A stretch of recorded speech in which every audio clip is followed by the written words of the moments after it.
नमस्कार। जय हिंद प्यारे दोस्तों।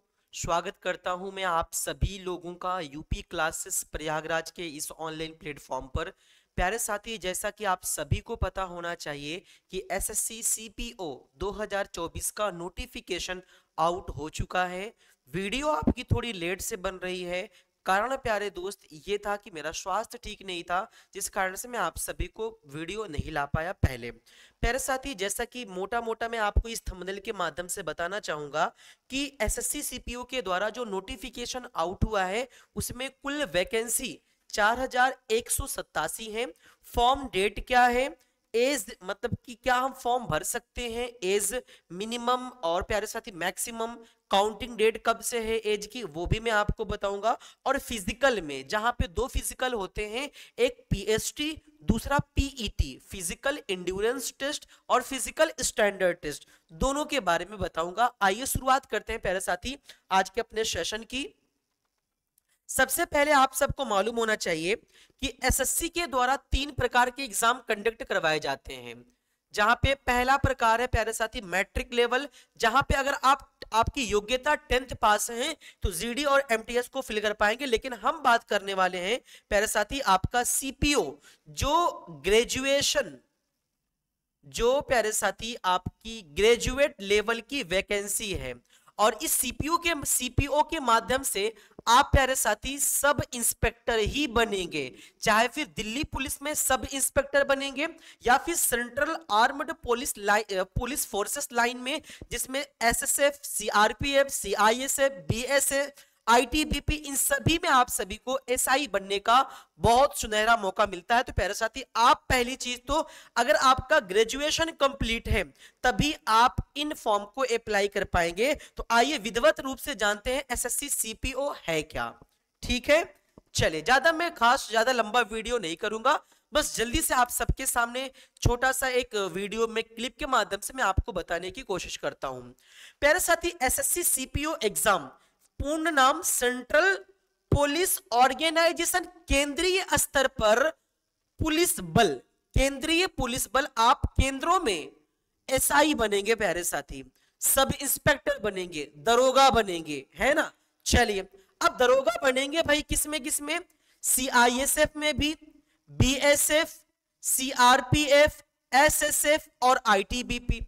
और प्यारे साथी, ये जो दिल्ली पुलिस, आपकी दिल्ली पुलिस का जो एग्जाम होता है ना, वो एसएससी सीपीओ के ही द्वारा कराया जाता है।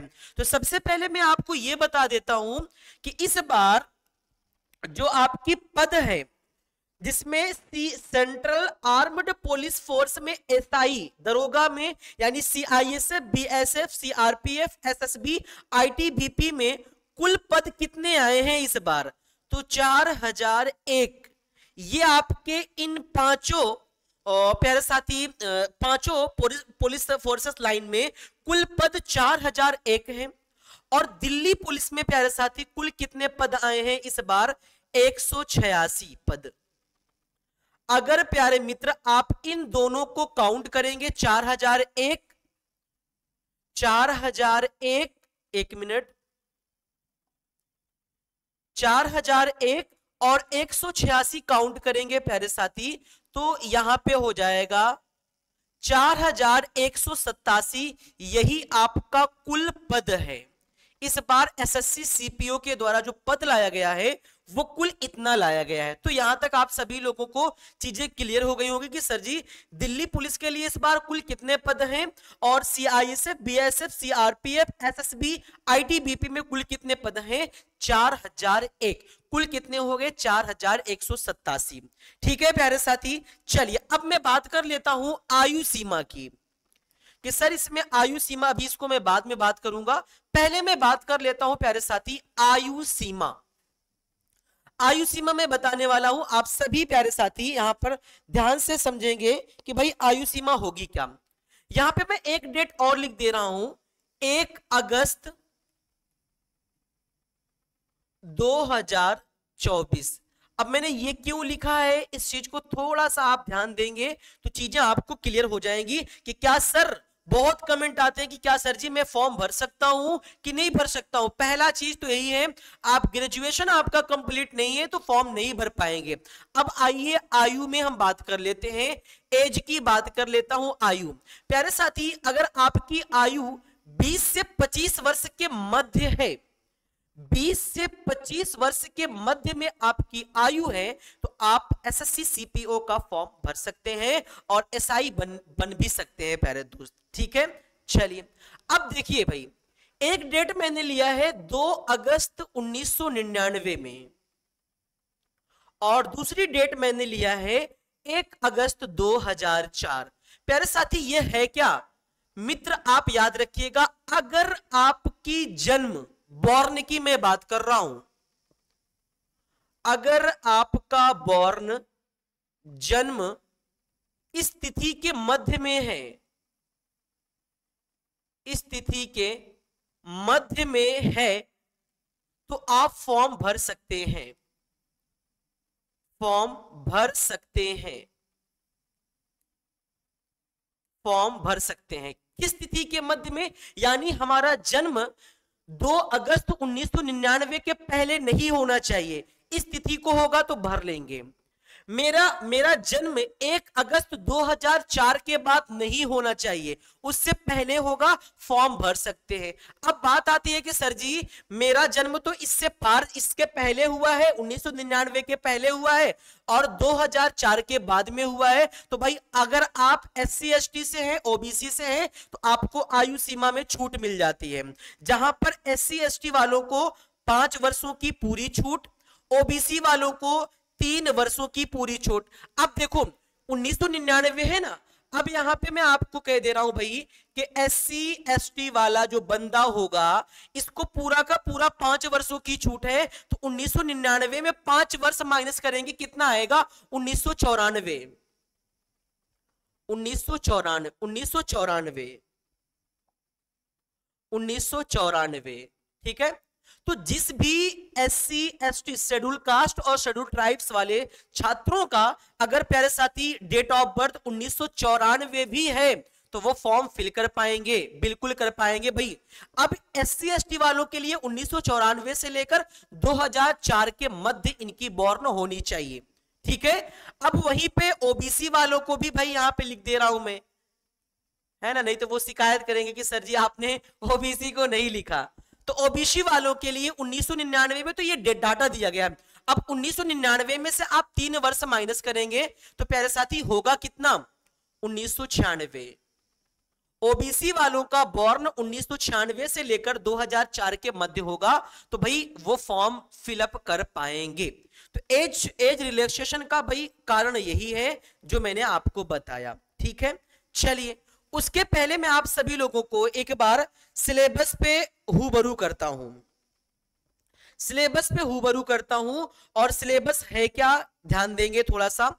देखिए प्यारे साथी, इस बार 2024 में SSC CPO के द्वारा जो एग्जाम करवाया जा रहा है, इसमें कोई परिवर्तन नहीं किया गया है। ठीक है, हो सकता था कि संभावना थी कि हो जाता। प्यारे साथी, इंग्लिश के मार्क्स कुल 50 प्रश्न आएंगे, रीजनिंग के भी कुल 50 मार्क्स, जीके जीएस के भी कुल 50 मार्क्स और मैथ्स के भी कुल 50 मार्क्स।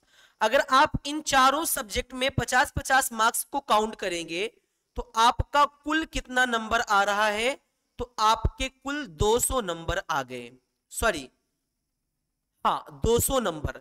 सर ये आप क्या बता रहे हैं, ये क्वेश्चन है, 50 क्वेश्चन, 50 क्वेश्चन 50 नंबर के, और हर एक क्वेश्चन 1 मार्क्स का होगा, हर क्वेश्चन 1 मार्क्स का होगा। तो प्यारे साथी, तो 200 इंटू हम 1 करेंगे तो हमारा हो जाएगा 200 प्रश्न 200 मार्क्स के। और इसके लिए आपकी जो समय है, समय प्यारे साथी आपको कुल दिया जाएगा 2 घंटे का। और नेगेटिव मार्किंग की बात आएगी प्यारे साथी, ये आपका टियर 1 की मैं बात कर रहा हूं।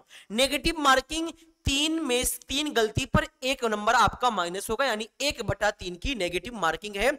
ये आपका टियर 1 है। टियर देखो भाई, टियर 1 के ही अकॉर्डिंग आपकी कट ऑफ निर्धारित की जाएगी। टीयर 1 के अकॉर्डिंग आपकी कट ऑफ निर्धारित की जाएगी। अगर आप इस टीयर 1 के कट ऑफ में आते हैं तो भाई आप आएंगे इस क्वालिफाइंग पेपर में, जहां पर पीईटी फिजिकल इंड्योरेंस टेस्ट और पीएसटी फिजिकल स्टैंडर्ड टेस्ट ये क्वालिफाइंग है। फिर आप आएंगे प्यारे साथी टीयर 2 में। टीयर 2 में आप आएंगे प्यारे मित्र तो 200 प्रश्न आपके आएंगे इंग्लिश के, और हर एक प्रश्न आपके 1 मार्क्स के होंगे, अर्थात कुल होगा आपका 200 नंबर। लेकिन 200 नंबर आपको केवल एक सब्जेक्ट में गेन करने हैं, वो है इंग्लिश। फिर उसके बाद प्यारे साथी आपके मेडिकल टेस्ट होगा।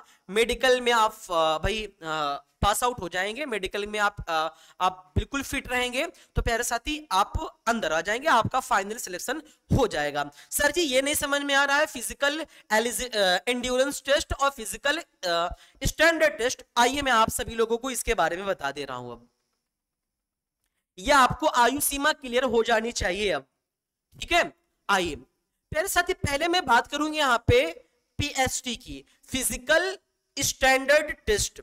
सबसे पहले मैं बात करूंगा यहां पे, याद रखेंगे पुरुषों के लिए फिजिकल स्टैंडर्ड टेस्ट पुरुषों में। देखो प्यारे साथी, पुरुष की नॉर्मल पुरुष वैसे मतलब मैं और आप हैं तो ये कह सकते हैं भाई जनरल वालों के लिए ये आपकी कितनी मानी गई है 170 सेंटीमीटर। मतलब पुरुषों की जो भाई जो लंबाई होती है, हाइट होती है ना, वो 170 सेंटीमीटर होनी चाहिए, 170 मीटर। लेकिन अगर कोई पुरुष हिल एरियाज से है, पहाड़ी क्षेत्रों से है, तो भैया उसको 5 सेंटीमीटर का रिलैक्सेशन मिल जाता है, यानी 165 सेंटीमीटर का वो पुरुष जो हिल एरिया से बिलोंग करता है तो उसके लिए जो भाई हाइट है वो 165 सेंटीमीटर है। यदि कोई एसटी कैटेगरी का छात्र या छात्र है, एसटी कैटेगरी शेड्यूल्ड ट्राइब्स का कोई छात्र है, तो उसके लिए जो भाई हाइट होगी उसकी वो 162.5 सेंटीमीटर। याद रखेंगे मैंने क्या बताया, नॉर्मल 170 सेंटीमीटर, यदि कोई पुरुष पहाड़ी क्षेत्रों से है तो 165 सेंटीमीटर, कोई पुरुष एसटी से है तो 162.5 सेंटीमीटर उसकी हाइट चाहिए होगी। अब मैं बात करता हूं यहां पे प्यारे साथी आपके चेस्ट की। नॉर्मल चेस्ट लिया गया है भाई 80, मई सिंपल खड़े होंगे 80, फुलाने पर ऐसा फुलाने पर आपका कितना होना चाहिए 85। अगर कोई भाई कोई छात्र कोई पुरुष वो हिल एरियाज से है तो फिर भी 80-85। लेकिन यहां पे देखिएगा एसटी वालों को चेस्ट में भी छूट मिली है। अगर कोई एसटी कैटेगरी का छात्र है उसे प्यारे साथी नॉर्मल 77 सेंटीमीटर, ठीक है, और फुलाने पर प्यारे साथी 82 सेंटीमीटर, ये एसटी वालों को भाई चेस्ट में भी छूट मिली हुई है, ठीक है। वही मैं बात करता हूं फिजिकल स्टैंडर्ड टेस्ट में महिलाओं के बारे में। महिलाओं, नॉर्मल महिलाओं की हाइट ली गई है 157 सेंटीमीटर, ये जनरल वालों के लिए है ना 157 सेंटीमीटर। अब जो भी छात्रिका, जो भी प्यारी बहन वो हिल एरियाज से बिलोंग करती हैं तो उनको भी 155 सेंटीमीटर लिया गया है, मतलब 2 सेंटीमीटर का हाइट में रिलैक्सेशन दिया गया है हिल एरियाज वालों के लिए। अगर कोई एसटी कैटेगरी की बहन है तो उनके लिए 154 सेंटीमीटर हाइट निर्धारित की गई है। महिलाओं के लिए कोई चेस्ट भाई उनका मतलब नहीं होता, मापा जाता, ठीक है, वो नॉट अवेलेबल। तो ये आप सभी लोगों को मैंने यहां तक बता दिया। तो पहले मैंने आपको बताया पीएसटी फिजिकल स्टैंडर्ड टेस्ट। अब मैं बात करूंगा फिजिकल इंड्योरेंस टेस्ट, उसमें भी थोड़ी सी आपसे प्रोसेस करवाई जाएंगी। चलिए देखते हैं भाई फिजिकल इंड्योरेंस टेस्ट, ध्यान देंगे सारे दोस्त। चलिए फिजिकल इंड्योरेंस टेस्ट मैं बात करने वाला हूं पहले पुरुषों के लिए। प्यारे साथी, आपके लिए 100 मीटर आपको दौड़ना है 16 सेकंड में, 100 मीटर 16 सेकंड में दौड़ना है, और 1.6 किलोमीटर 6.5 मिनट में, 1.6 किलोमीटर 6.5 मिनट में और 100 मीटर 16 सेकंड में। लंबी कूद 3.65 मीटर यानी 3.65 मीटर आपको लंबी कूद करना है 3 बार में। अगर 3.65 मीटर आप कूद जाते हैं 3 बार में तो 3 चांस दिया जाता है इतना कूदने में। ऊंची कूद के लिए 1.2 मीटर 3 चांसेस दिए जाते हैं आपको। 3 चांसेस में आपको 1.2 मीटर कूद भाई ऊंची जंप करना है। गोला फेंक 4.5 मीटर। 4.5 मीटर जो गोला नहीं होता भाई, गोला फेंकाया जाता है, ये पुरुषों की मैं बात कर रहा हूं। 3 बार में, 3 बार में आपको 3 में से 1 बार में आपको ये क्राइटेरिया फिलअप करना है। 4.5 मीटर आपको फेंकना है। अब मैं बात करता हूं महिलाओं के लिए, जहां पर 16 सेकंड में 100 मीटर पुरुषों के लिए, वहीं पर 2 सेकंड महिलाओं को अधिक दिए जाते हैं, यानी 18 सेकंड में 100 मीटर। 800 मीटर भाई दौड़ होती है केवल 4 मिनट में। लंबी कूद 2.7 मीटर 3 बार में, 3 चांसेस में इनको लंबी कूद करना होता है 2.7 मीटर का। ऊंची कूद 0.9 मीटर 3 बार में। ठीक है, तो आशा करता हूं प्यारे साथी आप लोगों को यहां तक चीजें एकदम क्लियर हो गई होंगी। मैं एक बार फिर से आप लोगों को बता दे रहा हूं, और एक चीज तो मैं बताना भूल ही गया हूं, वो मैं आपको बता दे रहा हूं। ठीक है प्यारे साथी, थोड़ा ध्यान देंगे आप। देखिए सर जी आपने फॉर्म डेट बताया ही नहीं। हाँ जी मैंने फॉर्म डेट नहीं बताया है, कोई बात नहीं। अब यहां पे आप लोग नोट कर लें फॉर्म डेट क्या है। प्यारे साथी ये फॉर्म आपका कल से फिलअप होना शुरू हो चुका है 4 मार्च 2023 से। और फॉर्म की लास्ट डेट क्या होगी, फॉर्म की लास्ट डेट क्या होगी, तो प्यारे साथियों आप याद रखेंगे 8 मार्च 2023 ये फॉर्म की लास्ट डेट होगी। यानी इससे पहले ही आप सभी लोगों को अपना फॉर्म फिलअप कर देना है। अब फॉर्म फिलअप तभी कर पाएंगे जब आपकी आयु 20 से 25 वर्ष के मध्य होगी, और वो जो मैंने आपको डेट दिखाया उसके पहले आपकी बॉर्न नहीं होनी चाहिए, और उस डेट के अकॉर्डिंग भी आपकी बॉर्न नहीं होनी चाहिए। ठीक है प्यारे साथी, चलिए आशा करता हूं, उम्मीद करता हूं आप सभी लोगों को चीजें क्लियर रही होंगी। एक चीज मैं आपको और बताने के लिए भूल गया था, वो मैं आपको बता दे रहा हूं। ये देखिएगा, ये तो मैंने आपको बताया था कि इसके बीच आपकी बॉर्न होनी चाहिए, लेकिन 1 अगस्त 2024 के बाद आपको प्यारे साथी, अगर 1 अगस्त 2024 के बाद आपकी आयु 20 से 25 वर्ष चली जा रही है तभी भी आप फॉर्म नहीं भर पाएंगे। लेकिन प्यारे साथी छूट मिलने के बाद तो आराम से आ ही जाता है। ठीक है, चलिए उम्मीद करता हूं प्यारे साथी चीजें आपको क्लियर हुई होंगी आज के इस नोटिफिकेशन में। प्यारे साथी ये नोटिफिकेशन आपका लेट हुआ, लेकिन हम कोशिश करेंगे कि आगामी आने वाले जो नोटिफिकेशन है वो आप सभी को पहले प्राप्त हो। तो मिलेंगे पुनः हम नेक्स्ट वीडियो में, तब तक आप अपना ख्याल रखें। जय हिंद, जय भारत।